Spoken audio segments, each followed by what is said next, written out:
Welcome, ladies and gentlemen, to the Promo NOOB podcast. Mitch 692. That was really like, I'm sorry. I'm tired. I shouldn't be tired, but I'm sleepy. Pro NOOB Attack on Titan. We halfway through the royal government. Mm-hmm. Is this the halfway point? I'm going to double check that because I don't trust you. I'm pretty certain it's halfway point. Yeah, it's in the second half. Yeah. We only have one more batch to go. Then it's on to the next stuff. So, yeah. Mitch 692, Jarod. The Titans are a false flag conspiracy constructed by the globalists to maintain order within the society of the walls. I was right! I was right! I was fucking right! I was fucking right! I was fucking right! We'll give this man a congratulations. Congratulations. Congratulations.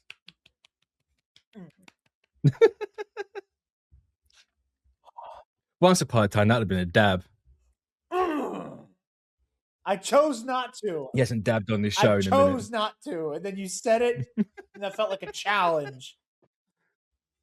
Oh, it's because it just reminded me of the fact that you used to do it on here. And it's like, oh, yeah, he did do that once. Michael got me ironically dabbing again. Because Michael will, apropos of nothing, just like hit like a very effete dab. The subtle dab. I don't know, man. I think we should bring it back. Well, we're all glazing 2016. I think we should bring the dab back. I feel like the 2016 glaze was just a day. Was what? And then the was just a single day. No, it's been going on the glaze for months. came It's been and going on for months. People just haven't. It just hasn't broke. It just didn't break containment yet. Fair. Now people are mostly over it, but like I feel like people forgot about it because the horrors of 2026 just keep there's coming. That. I think there's a very interesting psychology behind the 2016 glaze.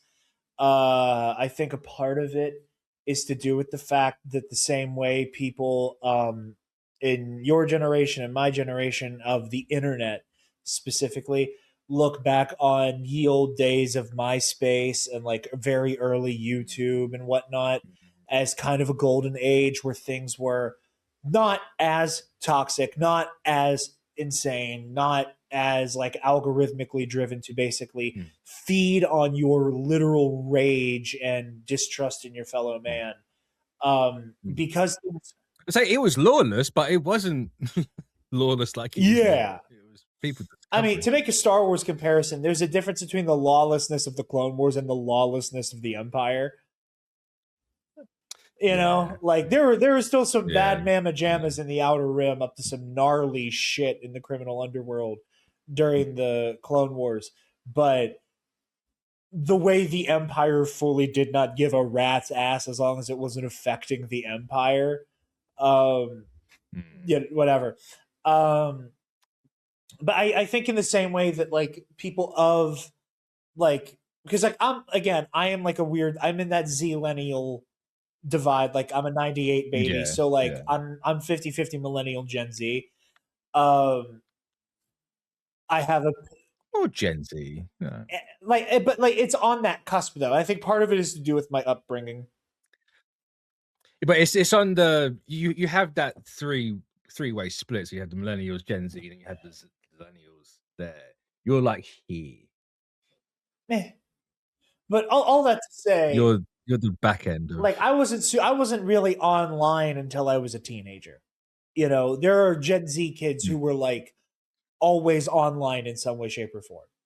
Be it gaming, be it social media, be it whatever. Most of their life was spent with some greater proximity to the internet than the generation before them that came up with the internet nearby, but were not like grown up on the internet, if that makes sense. So in the same way that people roughly in our age range are like you, me, Taylor, Alden, where like we're just like kind of those couple years apart where like the experience is just different enough to be noticeably different long for the MySpace era kind of thing.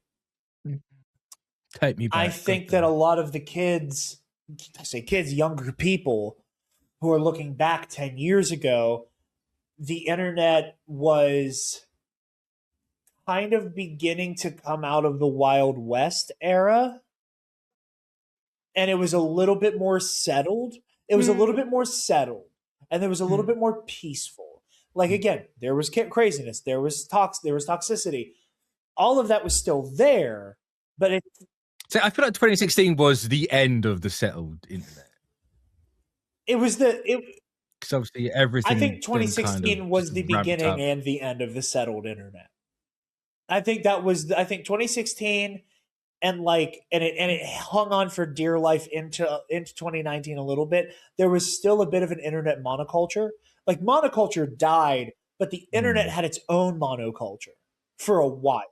Yeah, and I think that's what a lot of the 2016 nostalgia is for, is looking back on a brief moment of monoculture. That the internet was, like memes were beginning to just be the main currency of the internet. There was a profound, moment in pop culture, in art, in music, that like there was a sense of ubiquity there, certain things that were inescapable. All of that. I think that is what's being looked back on. I don't think it's so much a like, oh, people are trying to cope because 2016 or 2026 is already so fucking ugly and 2025 was very ugly. I think part of it is also like the way that we all will always look back on a simpler time as being better. I think that is more the core of what's going on with the 2016 stuff than it is just like, oh, people want to convince themselves it was better back then. It's like, no, people are remembering like that first moment of like sentience and connectivity to the greater world. That's what I think is being longed for. Is that there was a brief moment of digital monoculture, and it did not last very long. And the main things holding it together was pop culture on the internet in many ways. But all that to say, we're talking about Attack on Titan. We are. And but I found out something really interesting last night watching these episodes. What's that? I was right. I mean, I said interesting. I also almost called her Krista then. I shouldn't call her Krista because it's Astoria. I sat there watching her as she's like, fuck everything, ripping those chains off. And I went, I've heard her before, which isn't uncommon with anime voice actors, especially English voice actors. And then it finally hit me. She's Toji's sister in the Rebuild movies. Oh, how about that? I was like, that's interesting. That's funny. Then I just looked through her entire work and I'm like, she's in fucking everything. Jesus Christ. And unlike a lot of voice actors, she actually changes. She's Anna in fucking Spy Family. Like, okay. I had a similar moment on a Star Wars level where I didn't realize that Vanessa Marshall played Rook Cast in Clone Wars Season 7. And when I heard Vanessa Marshall was playing somebody in Maul Shadow Lord, I was like, are they going to find a way to work Hera into this? And then I realized that she had played Rook Cast the whole time. And I was like, well, that's an epic confrontations question I just saved myself from on embarrassment. but no, these episodes... I mean, you got to remember it first. I will say, again, there are a lot. There's a lot in these 3 episodes. I will say, and this is not a marker of like quality for good or ill. This, again, this is a byproduct of how we do this show. It's a byproduct of the experiment we are engaging in with Pro and Noob. I think of the 3 episode batches I have watched for Attack on Titan, this was the most satisfying beginning to end. I did not feel as though I was left on a, like, I'm going to put my head through a wall cliffhanger. I did not feel as though there was like an instance where it's like, okay, like let's get to the next like important moment here because I feel like we're lingering where we don't yeah. need to be lingering. Like this, I think was the most like robust front to back. Not necessarily say that these are the best episodes of the show I've seen so far. I don't know what I would even say it is, No. but like this was the most like satisfying. I sat down, I pressed play, beginning to end, like sequence we've had for Attack on Titan so far. And that was good for morale for me as well. I was like, okay, cool. We got it's very robust, very robust. He's wavering under the pressure of Attack on Titan, everyone. But yeah, I'm gonna say something, and I don't want this to sound like a humble brag because it isn't a humble brag. Of course, I'm kind of astounded I was right.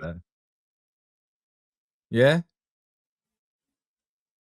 I mean, I did say there were some things that you were on the right track for. And also there are some things Attack on Titan that you will absolutely guess. But there's other stuff where you'll know. No. I'll be astounded if you guess. Okay, let me ask this. Are there things that I have predicted up to this point, barring the things that we already know I was right about?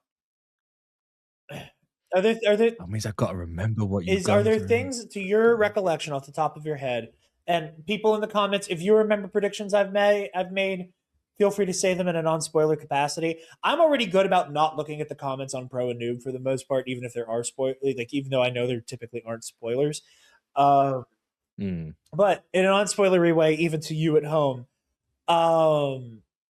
is there anything I've straight gotten wrong that I've said? I was like, I think it is this, and I am completely off base. Again, yes, I just remember something. Yeah.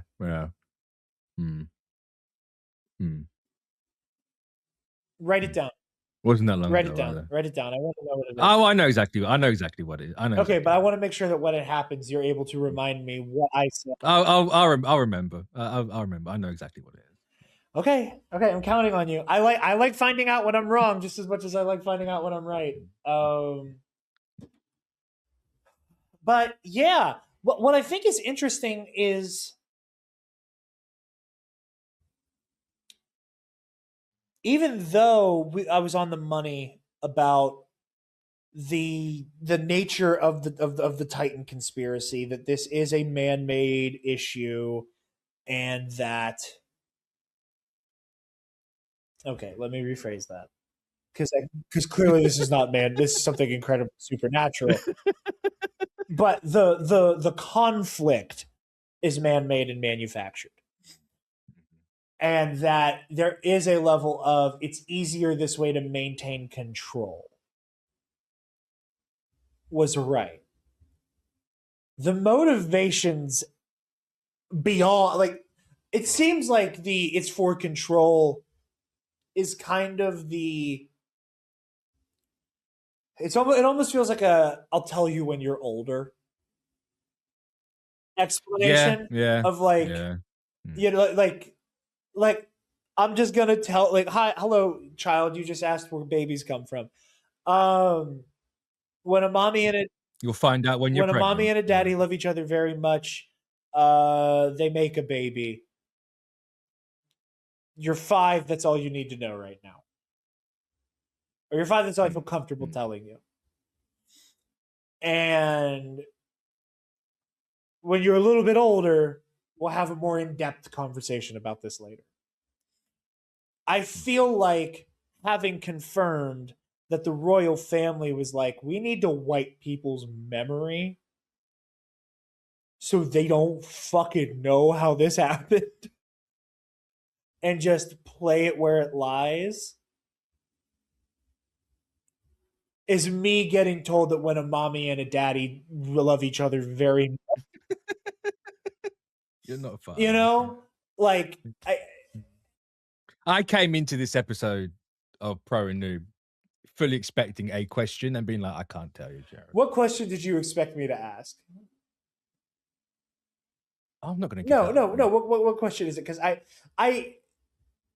It's a question of more. It's about the memories and the royal bloodline. I see. I am so in the weeds right now. I don't know what to make of that. I am in a this is the double-edged sword of when I'm right about shit like this. Is that I'm like, okay. So clearly I was right about the broad strokes.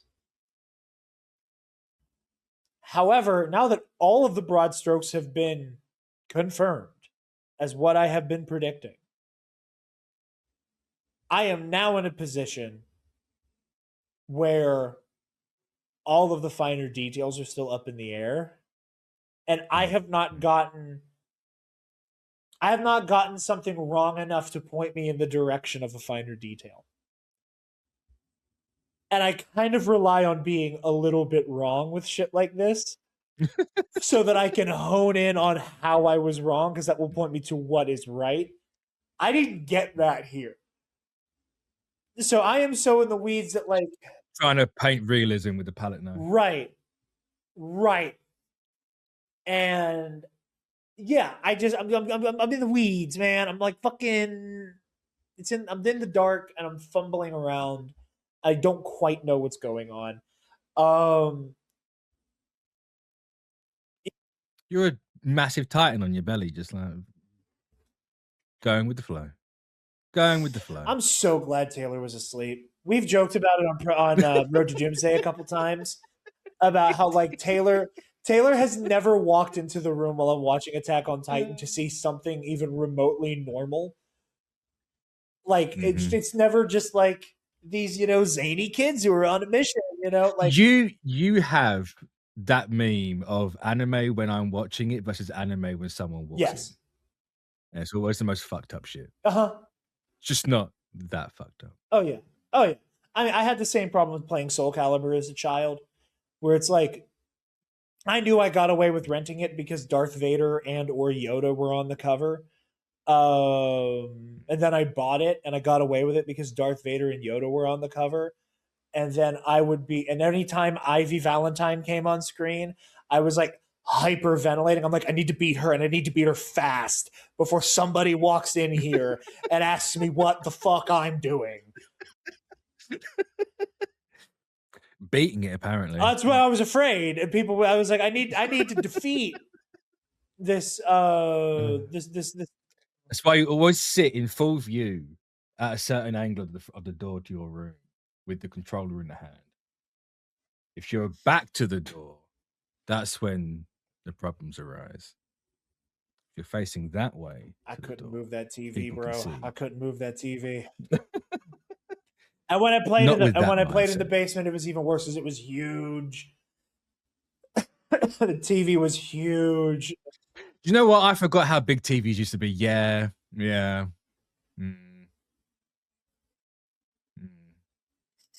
Need a fucking forklift certification to lift a TV. Dude, it was so bad. I was so terrified. There was one time my brother got upset with me one time, and he was like, straight up, he was like, I don't even remember what it was. He was like, if you don't, blah, blah, blah, blah, blah, I'm gonna tell Nana you're playing that game with that weird lady with the big boobs. And I straight up was like, "Are you serious right now?" I was so betrayed. But okay, so let's run through this for a second.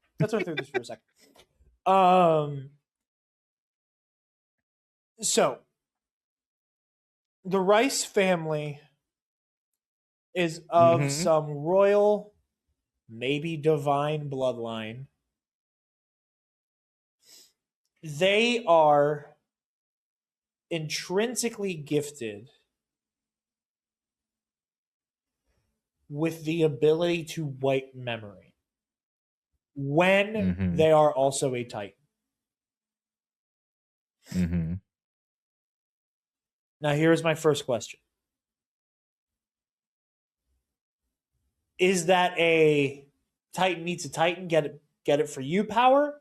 Or is that a Rice family power? I think they need the Founding Titan. No, they don't need the Founding Titan, do they? Because this is one of those like things I want to clarify. Because from what I understand, it's if a member of the Rice family is a Titan, they have access to the memories and they can wipe the memories and they can control Titans. If somebody with the Founding Titan, as Rod Rice says, the Founding Titan. But the Founding Titan, like title, whatever, is what is being consumed by the Rice family. Yes. You have somebody who becomes a Founding Titan, something that sounds as though it is deity adjacent. The next Rice is ready. They consume that person and they get the big 3 powers. Access to the memories, the ability to alter memory, the ability to control Titans. And if Joe Donut Titan shows up and eats a Rice family Titan, they do not get access to the 2 powers that have to do with it. They don't get access to the memories or access to the ability to alter memory. Put a pin in that, actually. Whoa. Oh, he's just blown his own mind. God damn. What's up? Share with everyone. Come on now.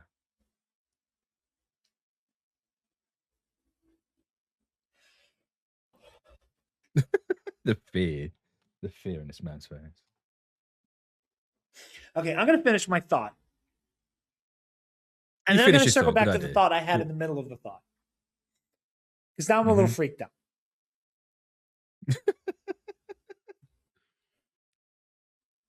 So, Rice family Titan,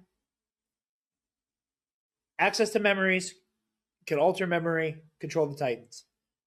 Joe Donut Titan eats a Rice family Titan. They get the Titan control coordinate power. And that's it.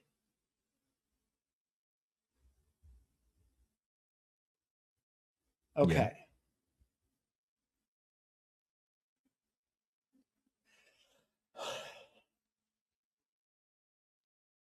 Is this the middle thought, or is this the middle thought I'm about to get into? Because I just happened upon an implication that has me kind of tweaking. As you can see, what is Aaron's father's name again? Grisha. Thank you. Okay.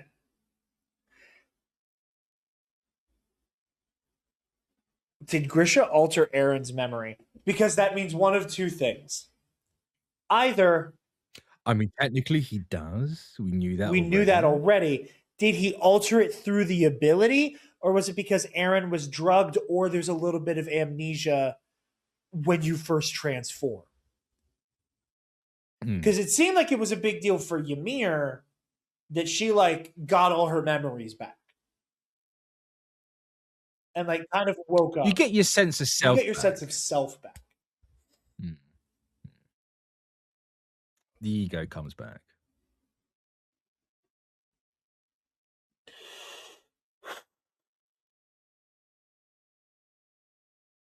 Because we know Are the Jaegers of royal blood. Doesn't remember. I mean, even if they were, why could I tell you that right now? The show hasn't said. I'm not expecting you to say yes or no. Makes it nice. I also know that your poker face has gotten better since Rei Ayanami's a clone of the mom. Yeah, I'll start fucking dog tilting. Like, what the fuck? What? If Aaron is of royal blood,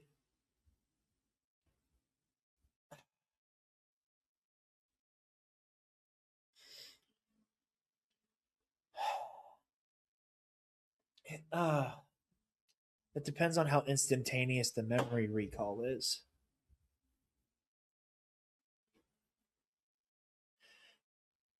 I Yeah, mean, you can look at what you saw in this because you saw like Rod's brother, you saw Frida, and they're like instant. They come out of that Titan different. pretty different, yeah. They have the weird sparkly Yeah, eyes going and on. like the markings around their eyes, and I mean, that's just a Titan thing, isn't it? That's just how you come out. Because Eren gets those. Ymir had those. this is true. Burnt Toast and Reiner had those.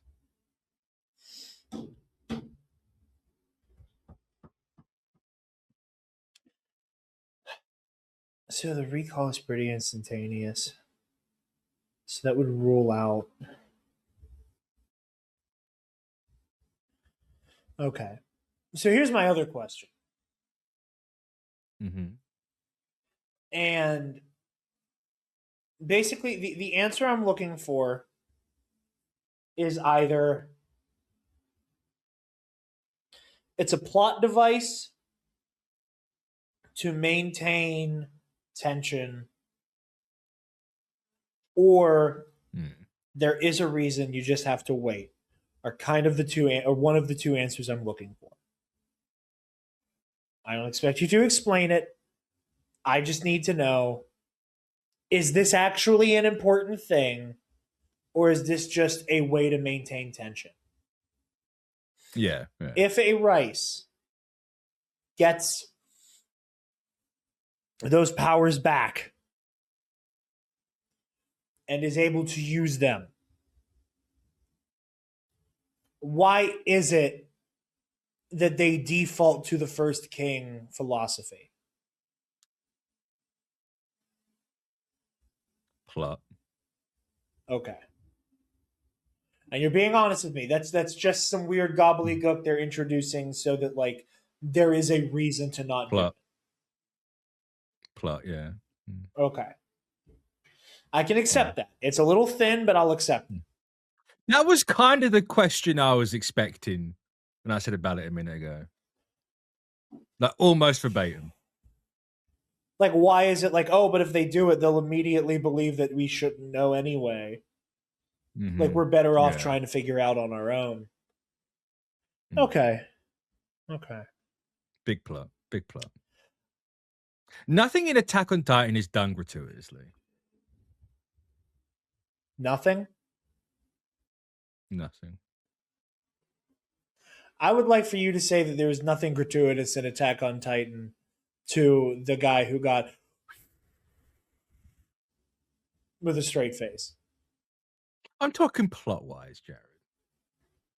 Annie being Annie, that's just not gratuitous. It's part of her character, right? That's Sure.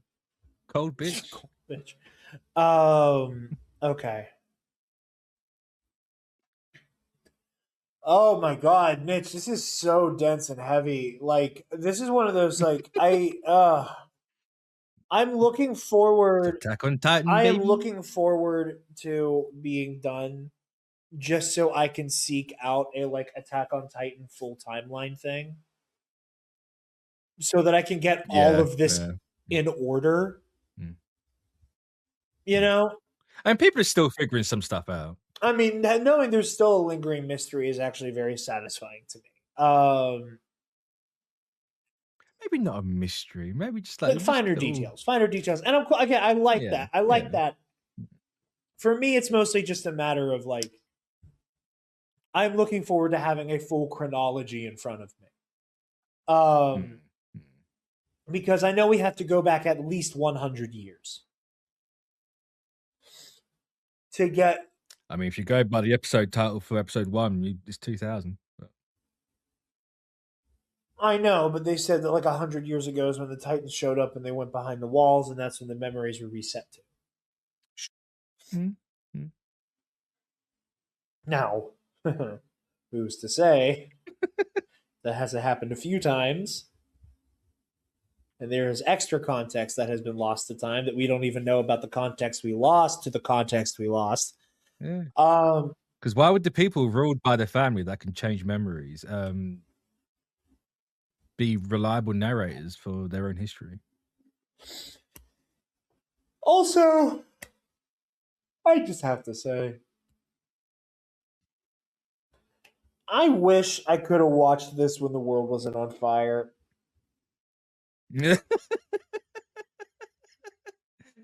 Yeah. Well, unfortunately, Attack on Titan it was always going through the start of the fire. I know, and just like it's only been finished 2 years in the anime. I think it's 2 years. I just like there's a part of me that like would have loved to have experienced this story at a point in time where I'm not like wondering like, oh, are we going to have a military coup? Well, I mean, if you are, you know how to do it bloodlessly and successfully. Yeah. Without anything going wrong. Like the inevitable civil war that's coming. It works in their favor. For both of us. I'm fine. I mean, me and Aaron. No, I was gonna say we're too lazy on this little island to do a civil war. We're too indifferent, unfortunately. But yeah, I think that's a UK civil war is Tommy Robinson just beating his chest in the street. I really thought you were going to say Tommy Robinson just beating his meat, and I was going to say, yeah, that too. I mean, probably, yeah. Let's be honest. Mitch, I'm going to be honest. I'm like kind of out of things to say about these episodes because I'm just so like I said, like it's just like it's such an info dump that I feel almost paralyzed by it. Again, it's like I wish I had time to just watch these 3 again before we record. I mean, you could have. I can't. You've told me I'm not allowed to. My allergies are acting up. I'm debating on you're not allowed to do this coming up, actually. I haven't decided yet. What am I not allowed to do? Rewatch the next batch? No, when... No, I don't... I'll let you know. Okay. I'm currently umming and ahhing on it. It's like, do I know? I did want to bring this up. I didn't realize I might have to put Erwin on Magical Thinking Watch. But I'm starting to realize Erwin might need to go on Magical Thinking Watch. Why? Because the whole we can't move the civilians because the Titan's gonna. It makes that is sound and makes sense, but I really am starting to realize every time this man opens his mouth, it's I have an idea. It probably won't work, but if it does, we'll win spectacularly. And I'm starting to be like the moment I was like, we might need to put you on Magical Thinking Watch. You had a plan that did make sense. So I eased that off. To me just says you don't like that it's not magical thinking. So therefore you're going to try and twist it to be. No, I'm just saying like the idea of like, oh, Erwin, every time you lead a battle, it's a gamble and you go for the long shot and you do the insane thing and it works. We haven't hit magical thinking yet. I want to make it clear. I don't think Erwin is a victim of magical thinking, nor do I think Armin is a magical thinker. But I think on the magical thinking pedometer for Irvin, he's like here. You haven't even turned the fucking switch on. That needle. Yeah, we'll see. But I did like the characterizations all throughout the episodes. Kenny was. I like the AMVs. Yeah, the legally distinct. The orchestral rock rap they have in the. I was going to say the legally distinct version of "In the End" by Linkin Park really made me laugh. Which one's that? I think it was the cave one where they were rapping. I didn't catch a single lyric, but it felt. I was going to say that's not Linkin Park in the. No, but like the composition was giving me "In the End" vibes. Fair. It was giving me "In the End" vibes. It felt like a very legally distinct. This is not Chester Benningfield and Mike Shinoda ripping it the fuck apart, but it sure does feel like it. Some German opera singer. But no, the action was really fun. I I liked watching the scout regiment basically be like basically say the gun ODM gear is kind of a one-trick pony that has limited tactical use. It basically only works if you have the drop on somebody and they're not as good at fighting as you. Like, you kind of need those two things, or at the very least, you have enough of the element of surprise that you can catch an equal or better combatant off guard long enough to just start airing people out. Yep. And I like the very intuitive way. It's like the critical failure is once you shoot your line, that's the direction you're going in, and you cannot turn. Which I think is interesting, that the cable is so flush with the barrel that there isn't enough space to kind of pivot around backwards. Which I think it's interesting. I think, the way it's constructed, that, like, in a similar way where, like, Assassin's Creed made a big deal about how the Brotherhood eventually figured out a way to build the hidden blade in such a way that you don't lose your ring finger. Which is insane, because you just do this and you don't lose your ring finger. Well, originally it was because it was supposed to go through the hand. Sure, but if it's like here, you just, the fact that you activate it by going thunk, every game has done that. Like, why does it need to go through the finger? I think part of it was also sacrificed. I think it was both. I think it was equal parts, like the function. I mean, there's a symbolic side of it, sure, symbolism, but the actual function of it was always dumb. Either way, I think this is one of those instances where, like, if you can get it so that the line from the ODM gun is not directly obstructing the barrel if you're trying to turn, or maybe setting it so that the ODM gun is moving in a separate direction, like getting the gun and the grapnel system to move independent of each other would make that set of equipment devastating. This is what I like. It doesn't make sense to me, but I also really like it because it feels very prototypey. You already have that separation with the Scouts ODM gear. Yeah. Why did you? I get why, because you're trying to make everything smaller and compact, but you just have the hydraulic line. It's not hydraulics, but that compressed line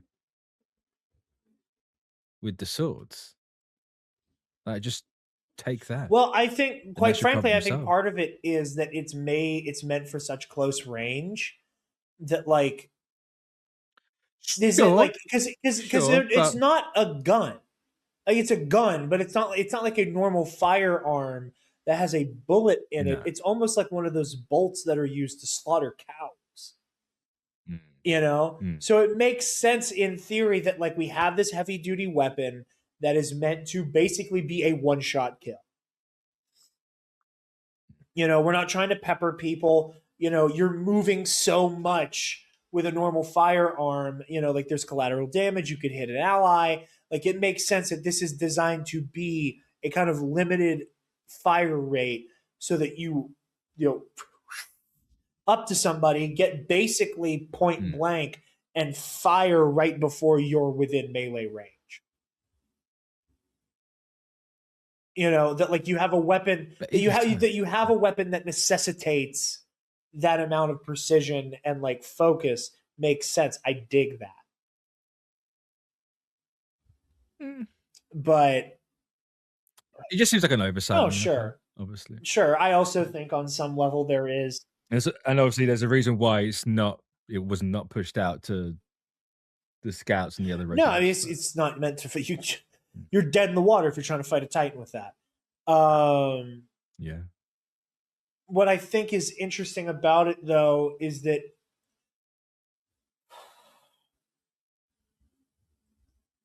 I don't think it's by accident that the mercenary faction that has no real loyalty except for Tukeni, who has no real loyalty except for Tukeni, and that they are given...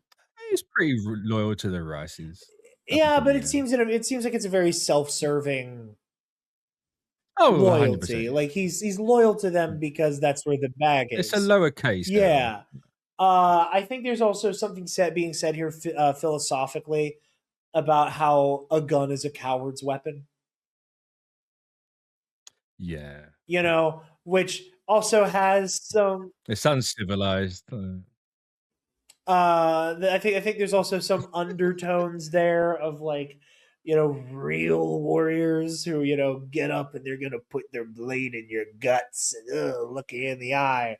I think there's something to that. That there is again an honorific to a real quote unquote real soldier, a real fighter, for their bravery and the way that they will stand and fight you face to face. I'm going to pause for one moment. Oh, motherfucker, why did it start again? But yeah, I found a lot of that conflict interesting. Can I also ask a question? You can ask whatever you like, Jared. If I can answer it, different question. I'm a little worried. I didn't realize the Ava could move on its own because it's not just a robot moment. Okay. Where did the literal Fortnite shield potion come from?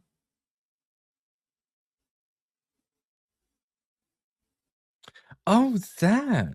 Well, I mean, the same place as, I guess, the magic Titan juice.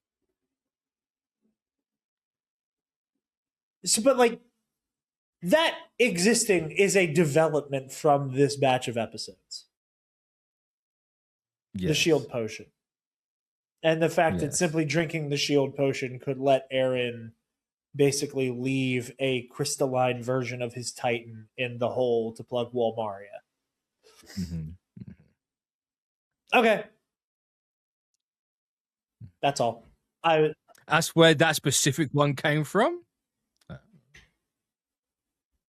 The same box the needle was in. Curious to see what happens with that injector kit. Yeah. Because that's the big thing we God, I hope Levi doesn't become a fucking Titan. It's just too much. It's just too much. It's just too fucking much. I feel like if Levi ever became a Titan, you would have known about it. Like how everyone knows his name is Levi Ackerman, despite it being technically a spoiler. Levi Titanman, I think you would have known about a long time. I don't want Levi to become a Titan. I don't want Mikasa to become a Titan. I don't want Armin to become a Titan. I don't want anybody else to become a fucking Titan. Why is that? It's too fucking many. I mean, it's too many fucking Titans. Is it? It's too many fucking Titans in this motherfucker. I don't want any more. I mean, you got what? Eren's Titan, Bounding Titan, Colossal Titan, the Armored Titan, Monkey Man Titan. You have Ymir's Titan. That's only 6. We just got done with Shai Hulud Titan. Shai Hulud Titan? Which one's that? It looked like a sandworm from Dune. Man's was just a normal Titan. That's fucked up. Hilariously has the smallest. It doesn't even ingest. I'd like to point this out. It doesn't even ingest. He just goes any Titan juice. He just happens to touch it. Is that why he came out fucked up? Is because he just like licked some stray Titan juice? We don't know the mechanics of the how and the why for that specific Titan. That shit was crazy. Mister, I look like the thing out of Princess Mononoke from the start. That too, yeah. I went to Shai Hulud, but you're right on that too. But yeah. or No Face at one point in Spirited Away. You can take your pick. A lot of Ghibli stuff. And Dune. Yeah, but they have Titan juice. They have Titan Also, juice. don't want Kenny to become a Titan because, like, Kenny. yeah. I mean, Kenny dead, right? Did he die in that moment? I thought he was still clinging on and was like, "Hey, look at this, fuck you." I think I thought that was him going like, think "You better save me, bitch. I know shit." Ah. this is where the start of the next episode is going to be like, he hasn't died yet, and I'm going to be like, oh, oh, ew. I mean, Levi even says it, right? The amount of blood. I'm sure Kenny's clearly on death's door, and I would like for Levi to get to be the one to land the killing blow. I don't want Levi to land the killing blow on Titan Kenny. Yeah, I mean, find out next week, wouldn't you? I guess we will. It's literally the next episode, But or tomorrow. yeah, I'll find out tomorrow. But because you have 4 episodes. I got 4 episodes tomorrow. You've got 4. Shit, damn. Okay. I'm gonna double check. I'm just gonna double check because I'm not confident that I haven't counted wrong.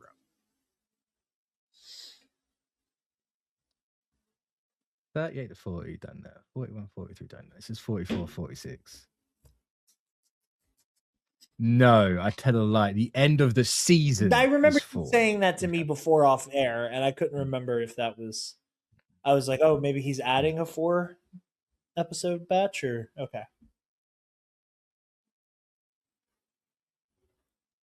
Yeah, it's the end of the season, not the end of the Okay. arc. That's what I was misremembering. Yeah. Just quick, are you still on your I'm gonna dissect the intros and outros? I'm gonna be honest. I'm glad you brought that up. I can tell that there's a there. Yeah. I can't figure it out. I'm trying really hard to figure it out, especially the outro, mostly because the choir is so haunting. Like, okay, hold on. I'm going to say this right now.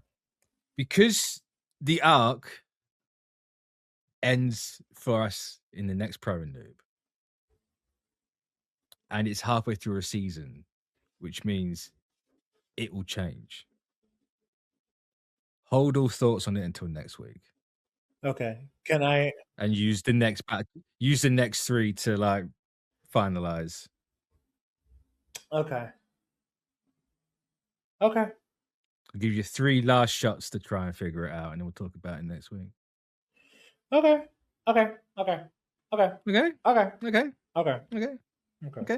Sound fair? No. Why Because not? I want to know everything. Well, that's you're gonna know everything eventually. God, Mitch, do you have any idea how much I wish I could do this shit full time? Any idea how much I wish that my whole day could just be watching this fucked up show? Because I just want to get to the bottom of it. I just want to get to the bottom of it. I mean, you could also look at it this way. We are officially halfway through Attack on Titan. Really? Yeah, we have done. This is our 16th week, our 16th episode, and actually, I've got 31 down here, but I'm counting the bit before the last one as. I'm counting the final chapters as 2 parts, and I don't know how Hulu does it, so it might not be, but as how I have it currently, we are halfway through. Well, hot damn then, folks. Mm-hmm. But yeah, I think that's. This man does not have a lot of answers. I have just enough answers to be frustrated by the lack of them. Just how this tends to go for me. But shouldn't be frustrated. You should be enjoying. I am. I'm having a great time with the ride. Should be enjoying it all. This funny little goober. Yeah. That's what I want to talk about because I really like Eren in. I agree. I'm glad you brought that up. Is it the last episode? Is it the last episode of this one? where he's on the wall and beats the shit out of the snotty little brat. I really like his character here. And I think it does a lot for Eren. I being the goober that he is. Agree a good bit. Yeah. No, okay. I like what he says in the temple.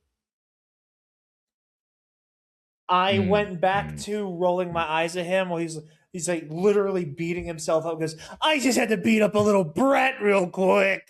I'm sorry. He like again, we go he goes from like it's so indicative of who Eren is as a right, character. and it's fucking annoying, is what it is.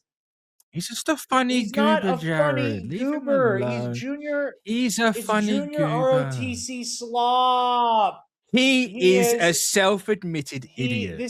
I'm sorry. I'm beating myself up. I had to beat up a little brat. This is the same guy who, when he's like 15 and his girlfriend breaks up with him, he's like, I'm literally going to kill myself, Stacy.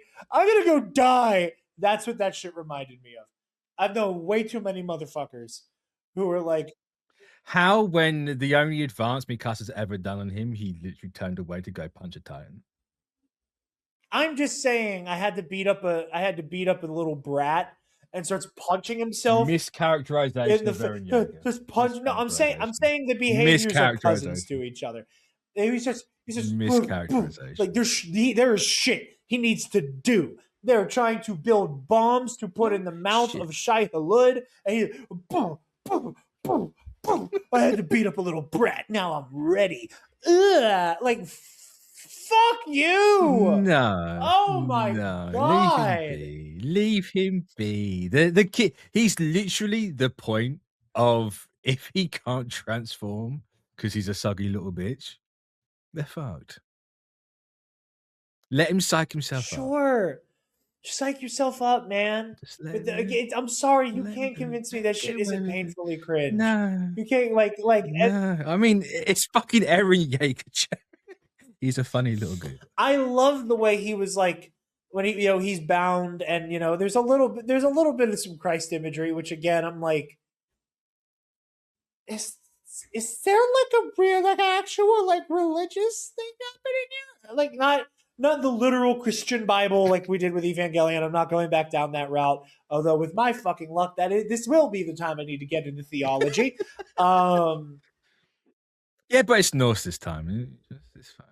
I gotta get really into some theology real fast. I need to learn everything about the Nordic pantheon. Maybe not current real world ideology, but I don't know. I loved the moment where he's basically like, "Hey, I'm a bit of a fuck up, and we had a real opportunity. We have a real opportunity to get rid of the Titan Scourge, and it requires me dying. So soup's up." I really like that for Eren. I love the dread that came with it, with the understanding that even though it wasn't his choice, he is part of the problem. I love the recognition of and how quickly he was willing to lay down his life for the cause. I loved all of that so much. And I didn't even mind necessarily where he was at mentally, psychologically in that scene I was making fun of. It is the step and a half too far of anime protagonist noncery, to use a word of your people. Wow, that's not the appropriate time for that. Wow.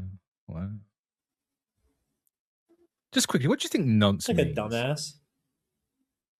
No. Anytime I've ever heard it used, it seems like it's being used in place of dipshit, dumbass, dumb fuck. I mean, it is. You're not entirely far off, but the actual what a nonce is more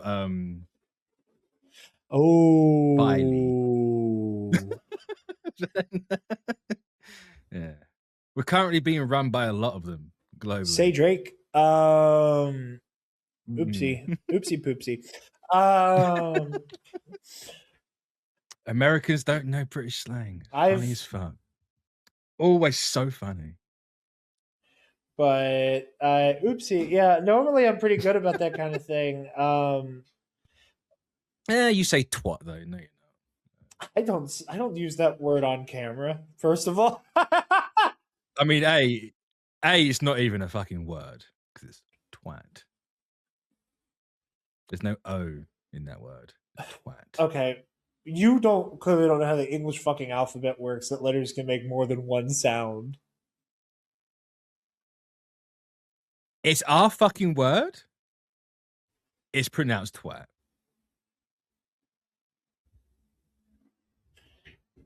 I can't believe you just tipped your illiteracy hand by going, there's no O in it. There is no O in it. It's TWAT. There's nowhere does A make an O. It's saying not O. It's twat. No, you say, no, that's not what you say. You say twat. Yeah, twat. Twat. Yes, no, it's O. Are you going I'm not saying twot. Oh. Yes, you are. Oh my god. Okay. That's all for this episode. You're Hey, real quick. Well, now that we're at the end of the episode, and we're not going to overextend this too much. Mitch, can I tell you how much of like a mild panic attack I'm having over the fact that Jeffrey Epstein might be responsible for fucking QAnon? Can I like? Oh, I you've been in my. I've been thinking about that the last couple of days. Yeah. Actually, I'm amazed that you've done recording. That's real life low power muttering from me. I've like activated enough to talk about the MCU and Attack on Titan on camera, and then I just kind of curl up into a ball and realize that like Star Wars is real and Jeffrey Epstein is Emperor Palpatine. Like, what gets me is Epstein is the reason why microtransactions are a thing, which means the reason your Star Wars gacha game is a thing is because of Epstein. The reason Battlefront 2 died such an unceremonious death is because of Jeff Epstein. Yeah. The Five Nights at Freddy's fan, no longer the New York financier. The reason why Call of Duty points in the game have CP on the coins. And with that, let's do our plugs. And with that, we'll do our plugs. Yeah, so where, Jarod? You guys can find me over on the Nerd Academy podcast, talking all nerd pop culture stuff, namely on our MCU rewatch show, The Road to Doomsday. Mitch, do you know what day this will be out? Because I actually have something pulled up in front of me this time, so I can actually give an accurate plug. Oh my god. Right, so that 1, 2, 3, 4 weeks time from now. So the start of March. I just had a right brain fart. March 2nd or March 9th? Because I know we both drop on Mondays. We both drop on Mondays. Yeah. Well, I assume it's the first. Okay, Monday well, that would be the 2nd. So when you're done watching this, if you have not already gone over to the Nerd Academy Podcast YouTube channel to watch our episode on Captain Marvel, a movie that fucking rules. It does. It's a good movie. Taylor, I changed some things about that movie, but it's fine. I like it a lot. In hindsight, I changed a few things about that. Sure. Taylor and I have just decided to call Jude Law's character Yacht Rock, and I think it's become my favorite Road to Doomsday bit, even more than Gangbangers. But yeah, so go check out the Captain Marvel episode. I can't remember. What's he actually called? Is it Yon Rog? Yeah. But Taylor and I at the same time in the audio commentary, which $5 patrons get access to, including early access to every episode of The Road to Doomsday. We just at the same time said, oh yeah, fucking Yacht Rock over here, and it just stuck immediately. Funny. But yeah, so you can go check that out. Luminous Odyssey, the Star Wars High Republic era RPG Taylor and I are doing on the All Remaining Systems YouTube channel. It's myself, Taylor, Alden Diaz, and Joe Organa, making our way through the High Republic era. Very excited, having a great time with that show. Epic Confrontations, the Star Wars Trivia League I'm in. By the time this is out, my match with Michael has been out for a month. So go check that out if you haven't seen it yet. And they would have lost. Yeah, maybe. Because they are a duo of losers. We'll see. It'll be a real barn burner, I can tell you that. But yeah, and then obviously here on the Mitch 692 channel for Pro and Noob. And you can find me right here. So like, comment, subscribe. You can find me in the Blue Sky, Mitch692.bluesky.social. And we'll catch you next week. I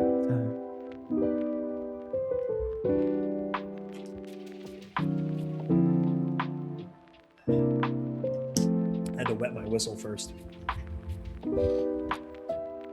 Wet whistle. Defend the wall!